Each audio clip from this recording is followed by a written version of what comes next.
Hello，我是那个大叔，很高兴来到我的游戏频道。今天继续带来全军破敌战锤3的对战影片。哇，看到这个如此庞大的怪物，没错，今天使用的是蜀恩。那我们这边来从领主开始介绍，灰先知瘟疫系，那主要是带了这个魔鼠爆巢，然后还有这一个恐怖第13法术。这两个主要就是用来召唤老鼠，召唤系的法术真的很好用。然后这边还有一个污秽庇佑，就是强化我方单位，然后附上中毒状态，主要就是中毒化会让对方的攻击能力下降，还有移动速度下降。这样子的话可以让我方那个在前面支撑时间可以拖更久。好，我们来开始正式看一下。前面一字排开5队的奴隶鼠，那它的作用就是负责被打啦。那第二波呢，就是氏族战鼠迟钝版本。不过就坦白讲，其实也不要期待太多啦，毕竟老鼠单位本身都很脆弱，像这种低阶的话，真的是非常的脆。那左右两边呢，放的是较强悍的风暴害鼠长戟版本。算是一个半铁桶阵的感觉，没有到整个完全围起来。那里面呢，总共带了4队的魔焰喷射兵。这个单位可惜的地方就是这边射程稍微短了一点。那其他方面真的没什么好挑的啊，除了射程短以外。然后最后呢，这边放的是2台的次元闪电炮。当然啦，一定要有炮兵啦！蜀人的炮兵那么的丰富，而且那么强悍，当然要带。那最后呢，就是这个刚一开头看到的地狱魔窟孽物，它是一个比较特别的单体巨兽，主要是有这一个死而复生，有50%的机会可以补血补起来，自我补血，但是因为是一半一半，所以不是一定会复活就对了，就只能说使用时候就看运气啦。好的，我们来看一下对手这边，对手是纳垢。那我们这边从最后面开始介绍吧。刚刚已经被打了很多下，炮兵打的。这个灵魔者算是纳垢的炮兵，射程距离是360。已经算很远的，它另外一个最远的是瘟疫之父，射程是400，那其他就真的算是没有了。我只能说4个恶魔来讲的话，基本上算是没什么炮兵啦，真的能用的炮兵真的不多，或者是根本没有，所以炮兵这部分真的不要再挑了，恶魔们就是要往前冲。那这边呢是纳垢掠夺者，总共出了4队，中间这边混了一队是高阶纳垢瘟疫带源者精英版本，它是带了3发弹药，然后弹药是有魔法攻击的哦，这个很恐怖，然后外加可以让对方中毒，然后以及它是破甲伤害，这个单位不要小看它。那最旁边这边呢带了一队这个纳垢魔种。这种怪物步兵呢，主要就是这边有写到，它是反步兵，它是专门去拆对方的步兵线，而且拆的速度会非常快，很恐怖。然后加上魔种们都有个共同特性之一，就是这个永不溃散，所以它不会跑走，它会一直打，打到它自己全部蒸发为止。这个其实蛮讨厌的。然后这边再看一下纳垢，更正，瘟疫食人魔重型武器。那这个单位呢，主要就是针对对方的大型生物啦，像是地狱魔窟孽物这种单体巨兽，就是用这个去围殴它，会达到非常可怕的效果。然后这个战争神龛就是范围性补血的，让我方单位在场上可以更加的持久。好，这边已经开始准备接战了。这个混沌勇士。我们这边先暂停一下。混沌勇士，他的护甲很高哦，它的护甲强度高达120，而且它是带着铜盾，所以它这个骑兵算非常可怕的重骑兵。而且我们现在看一下，它是带着中毒伤害，所以被它打到的单位自己要小心啊，跑不掉，然后攻击力又下降。最后，我们看到的是这个传奇领主费斯托，跟着，费斯图。那我们这边呢，带的是这个水滴型的气息法术，然后还有这个直接伤害的腐魔降临。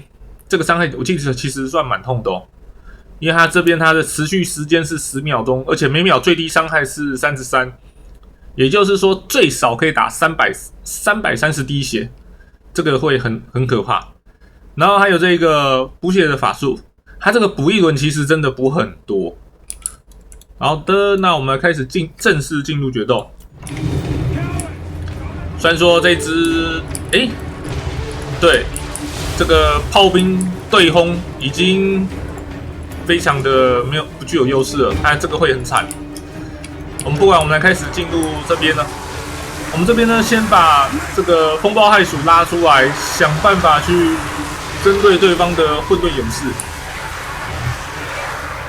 因为混沌勇士毕竟真的不能小看它，它是重骑兵单位啊，还是要拿长骑兵去戳它会比较好。好的，正面很多地方都接战哦，奴隶鼠很快就是被撞下，大概就直接飞出去了，就会直接逃跑了。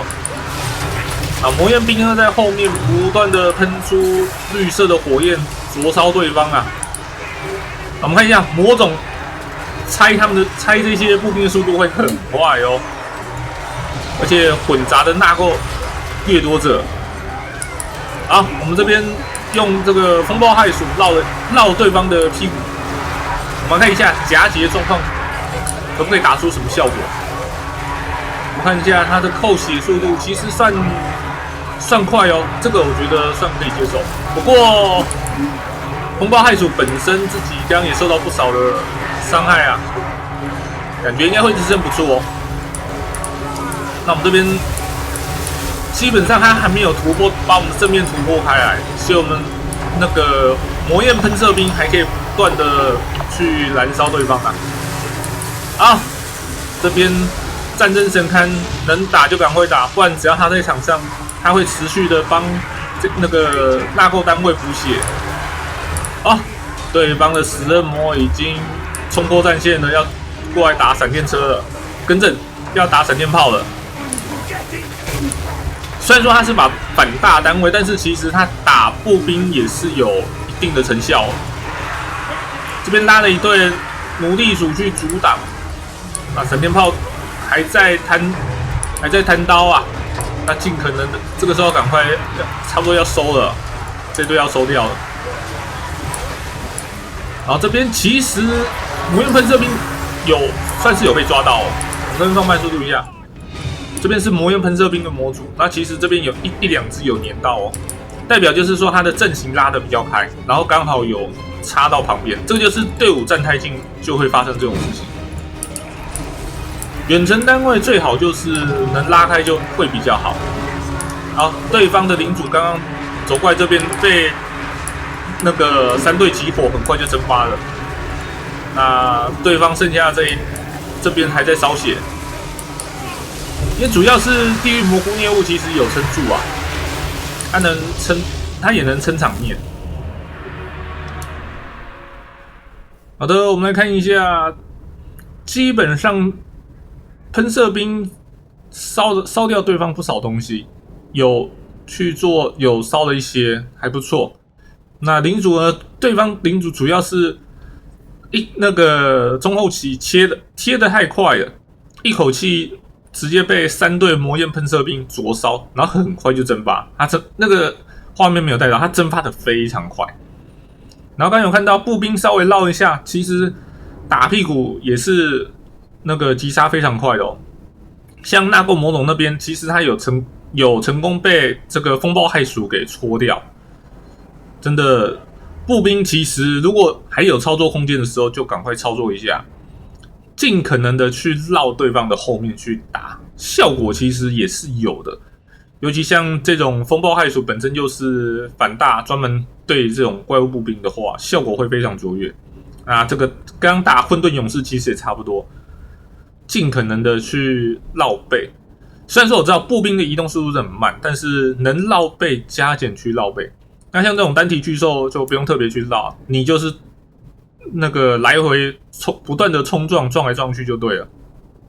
那炮兵就是尽可能的去针对对方的比较不好处理的单位，像这一个，因为它的距离非常远，基本上我不可能走过去打它，所以就是炮兵优先先把对方，你觉得对方这边来讲说哪个不好处理，第一个觉得不好处理就是对方炮兵，因为我除了炮兵能打中它以外，我其他没有单位能够在第一时间去打中它，所以就是先解决掉这个。那领主部分我就是选择就是召唤辅助的嘛，看状况召唤出来，因为你召唤出来的队友，第一个你不会心疼，反正他等等也是会劣化掉。然后再来就是，如果像对方有带弓箭手的话，你直接在对方的弓箭手正中间直接召唤出来，对方想跑也不好跑，然后强制被你硬换，那你的作用就达到了。第一个让他扣血，第二个让他不能那个拉弓箭。所以像这种召唤系法术我非常的喜欢，尤其是可以直接在对方脸上那个把召唤兽召唤出来的，这个超好用。好的，那以上就是今天影片内容啦。如果喜欢，你可以帮我点个赞，并且分享出去。我是那个大叔，我们下次再见，拜拜。